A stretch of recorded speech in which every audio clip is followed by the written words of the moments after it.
નમસ્તે વિદ્યાર્થી મિત્રો, ગુડ મોર્નિંગ. કેમ છો બધા? મજામાં ને? બધાને જય ભગવાન. વિદ્યાર્થી મિત્રો, આપણે ધોરણ 10 માં સંસ્કૃત વિષયનો કાષ્ટિક ખંડ એના વિશે આગળના વિડિયો લેક્ચરમાં આપણે પાઠ થોડો ભણીએ. એમાં જરાક જોઈ જાય ગુરુ અને શિષ્ય. ગુરુકુળ પહેલા તો સમયમાં ગુરુકુળ પ્રણાલી હતી અને ગુરુકુળ પ્રણાલીમાં વિદ્યાર્થી મિત્રો ગુરુ અને શિષ્ય સતત એકબીજાની સાથે રહેતા અને એવી ગુરુ છે એ શિષ્યને ગમે ત્યારે એ ઉપદેશ આપતા. હજી આજે પણ સંસ્કૃત જે પાઠશાળાઓ છે એમાં આજે પણ એ પ્રણાલી જોવા મળે છે. તો એમાં આપણે જોયું કે નદીનો પ્રવાહ જાય છે, એ નદીના પ્રવાહમાં લાકડાનો ટુકડો જાય છે અને ગુરુ તરત જ શિષ્યને ઉપદેશ આપે છે કે આવી રીતે આ લાકડાનો ટુકડો જો 4 વિઘ્નો નહીં આવે તો એ રત્નાકર બનાવતા સમુદ્રમાં પહોંચશે. એમ આપણું જીવન પણ નદીના પ્રવાહરૂપ છે. તો એમાં એ વિઘ્નો નહીં આવે તો એ સુખરૂપી સંસારને એ પામી શકશે. એ સુખરૂપી સંસાર સમુદ્રને પ્રાપ્ત કરી શકશે. પણ વિઘ્નો નહીં આવે. એમાં પહેલું વિઘ્ન આપણે જોયું કે નદીના પ્રવાહમાં આહાર, નિંદ્રા, ભય વગેરે તીર્થરૂપ છે એ સેવવા જોઈએ. પણ જો સતત એમાં પ્રવૃત્ત રહેવું તો એ વિઘ્ન છે. ત્યાં સુધી આપણે વિદ્યાર્થી મિત્રો આપણે અભ્યાસ કરેલો. હવે આગળના નો અભ્યાસ આપણે કરીએ. પેજ નંબર 26 ઉપર ચોથો પેરેગ્રાફ.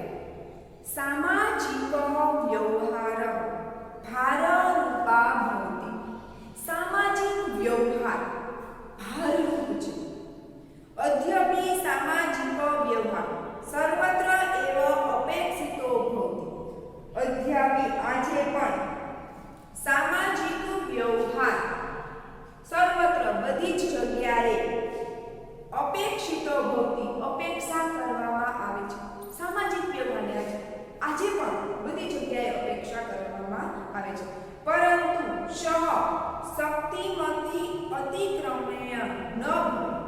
કે સામાજિક વ્યવહાર હોવો જોઈએ પરંતુ એ શક્તિની અતિક્રમણથી ન હોવો જોઈએ.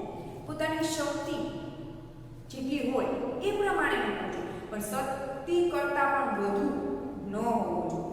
એ જના જે માણસ સ્વકીય શક્તિ અતિક્રમ્ય, જે લોકો શક્તિનું અતિક્રમણ કરીને સામાજિકાન વ્યવહારાન કુર્વન્તિ સામાજિક વ્યવહાર કરે છે.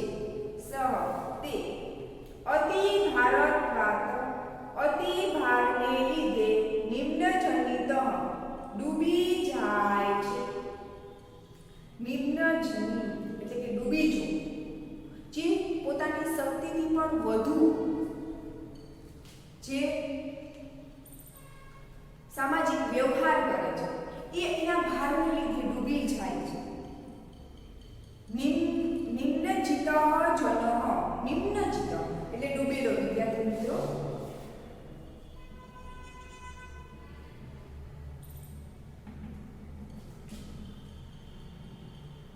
ડૂબેલો. જન એટલે માણસ. સુખમય સંસાર સમુદ્ર, સુખરૂપી સંસાર સમુદ્રને પ્રાપ્ત ન શકનોતિ પ્રાપ્ત કરી શકતો નથી. આખું ભાષાંતર. સામાજિક વ્યવહાર ભારરૂપ છે. આજે પણ સામાજિક વ્યવહાર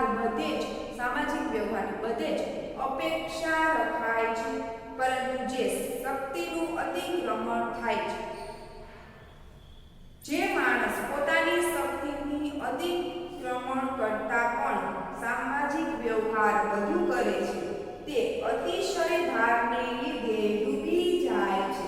અને ડૂબેલો માણસ આ સુખરૂપી સંસારના સમુદ્રને પ્રાપ્ત કરી શકતો નથી. જો વિદ્યાર્થી ગુરુએ પોતાના શિષ્યને બીજો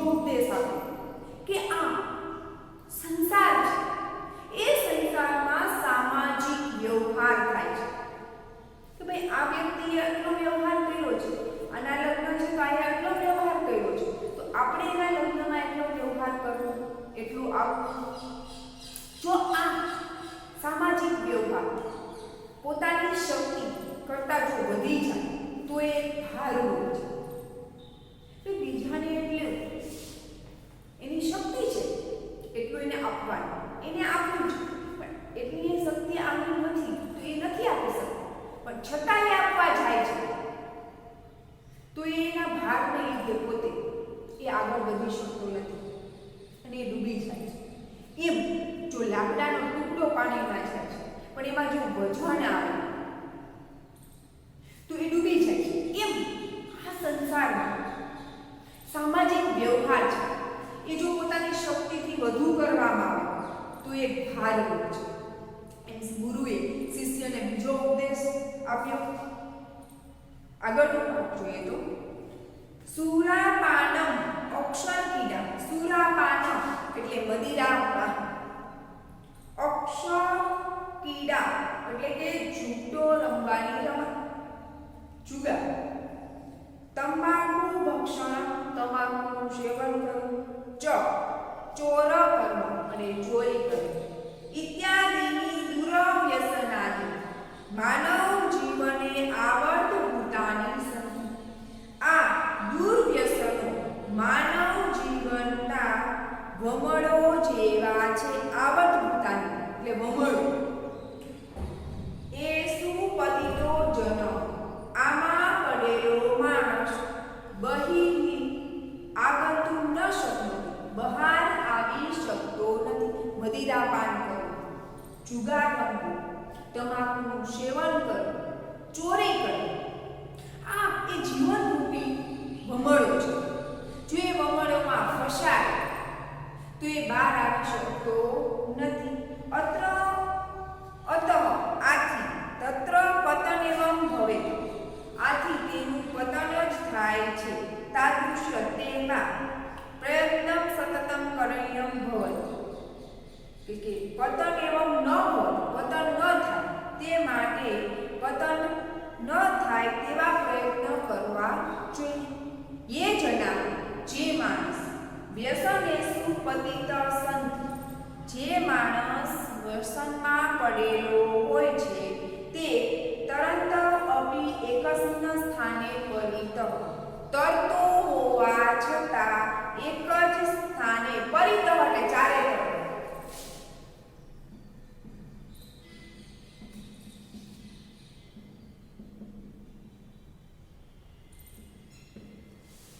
ચારે તરફ ભ્રમંતી ફરે છે. ચોમેર તરફ ચારે તરફ ફરે છે. તે શું પ્રગતિ બાધિતા ભવતી, બાધિતા એટલે અટકી જાય, તેની પ્રગતિ અટકી જાય છે.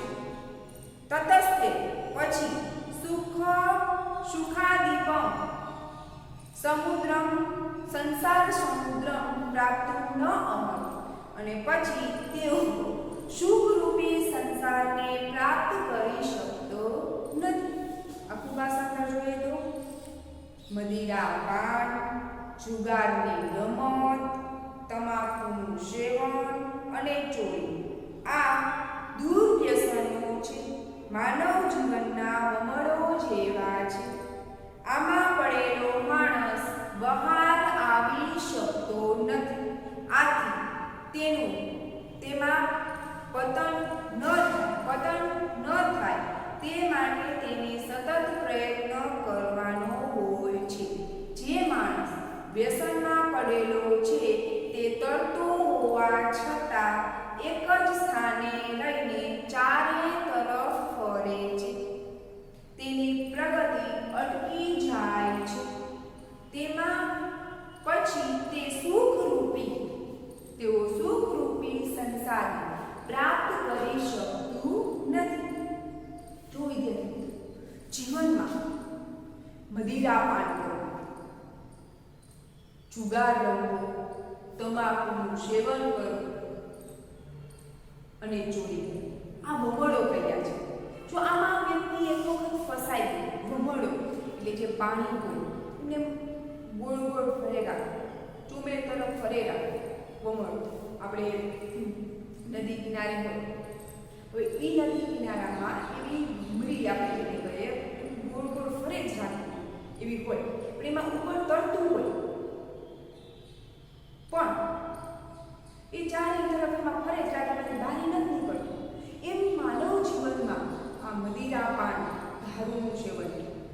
મદિરાનું સેવન, જુગાર, પત્તાની રમત, જુગાર, તમાકુનું સેવન કરવું, ચોરી કરવી, એને વમળો કહ્યા છે. અને આ વમળોમાંથી જો એક વખત એ ફસાય તો એ ઉન્નત કરતો હોવા છતાં એની પ્રગતિ થતી નહીં, એ અટકી જાય છે. એટલે ગુરુ એને ઉપદેશ આપે છે કે આ વમળો છે જીવનરૂપી વમળો, એટલે કે ચોરી કરવી, મદિરાપાન કરવું, તમાકુનું ભક્ષણ કરવું, જુગાર કરવું, એવા કુટેવોથી, દુર્ગુણોથી દૂર રહેવું, તો જ સુખરૂપી સમુદ્રને પ્રાપ્ત કરીશું. આગળનો પેરેગ્રાફ જોઈએ તો પરિવારાત મુખત્વમ એવં નદી જલ વિયોગ. પરિવારથી વિમુખ થવું એ નદીના જળથી વિખૂટા પડવું. જો પેલો લાકડાનો ટુકડો છે એ નદીના પ્રવાહમાં જતો હોય છે તો એ સમુદ્રને મળશે, પણ જો એ નદીના પ્રવાહથી વિખૂટો પડી જશે તો એ સમુદ્રમાં પહોંચી શકશે નહીં. એમ પરિવાર છે, એ પરિવાર પણ પરિવારથી વિમુખ થઈ જવું, છૂટા થઈ જવું, તો એ સમુદ્રને પ્રાપ્ત કરી શકતું નથી. સામાન્યતઃ પરિવારે નિવસંત. સામાન્ય રીતે પરિવાર સાથે રહેતા જ વયમ સંસાર સમુદ્રમ પ્રાપ્તમ સમર્થા ભવામઃ. સંસાર રૂપી સાગરને પહોંચવામાં સમર્થ થઈ શકીએ છીએ. કે પરિવાર સાથે જ રહી આપણે આ સંસાર રૂપી સાગરને પ્રાપ્ત કરી શકીએ છીએ.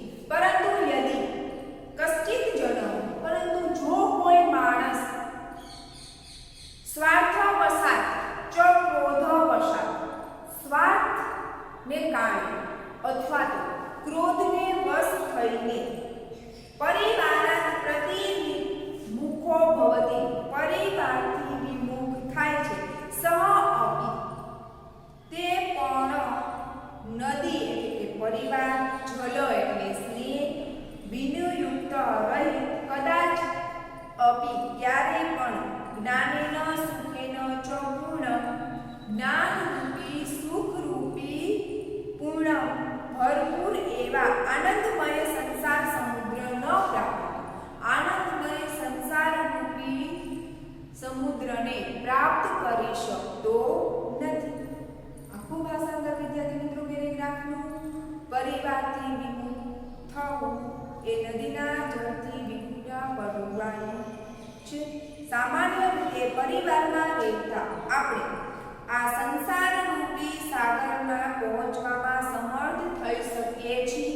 પરંતુ જો કોઈ માણસ સ્વાર્થને ખાતર અથવા તો ક્રોધને વશાત થઈને પરિવારથી વિખૂટો પડે છે તો તે પણ નદી એટલે કે પરિવાર, સ્નેહ એટલે કે જળ એટલે કે સ્નેહ થી રહિત ક્યારે પણ જ્ઞાનરૂપી અને સુખરૂપી આ ભરપૂર આનંદમય સંસારરૂપી સાગરને પ્રાપ્ત કરી શકતો નથી.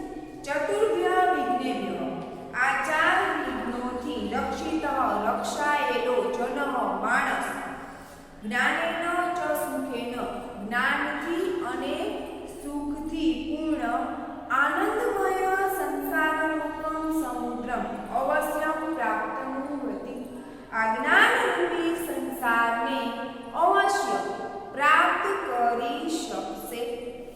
કરાવેલું છે બધું આખું ભાષાંતર વિદ્યાર્થી મિત્રો જોઈ જાય તો ધ્યાન આપજો. સામાજિક વ્યવહાર ભારરૂપ છે. આજે પણ સામાજિક વ્યવહારની બધે જ અપેક્ષા રખાય છે, પરંતુ શક્તિનું અતિક્રમણ થાય છે.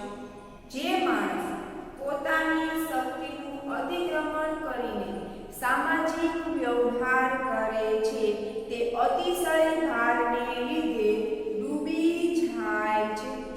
ડૂબેલો માણસ આ સુખરૂપી સંસાર સમુદ્રને પ્રાપ્ત કરી શકતો નથી. એના પછીનો પેરેગ્રાફ મદિરાપાન, જુગારની રમત, તમાકુનું ભક્ષણ અને ચોરી,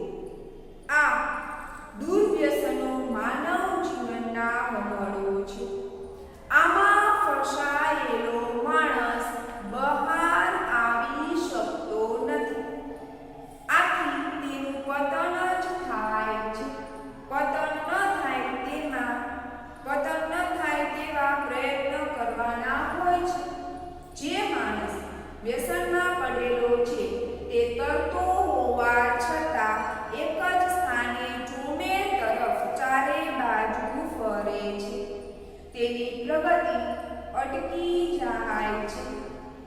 પછી તે સુખરૂપ સંસાર સમુદ્રને પ્રાપ્ત કરી શકતું નથી. પરિવારથી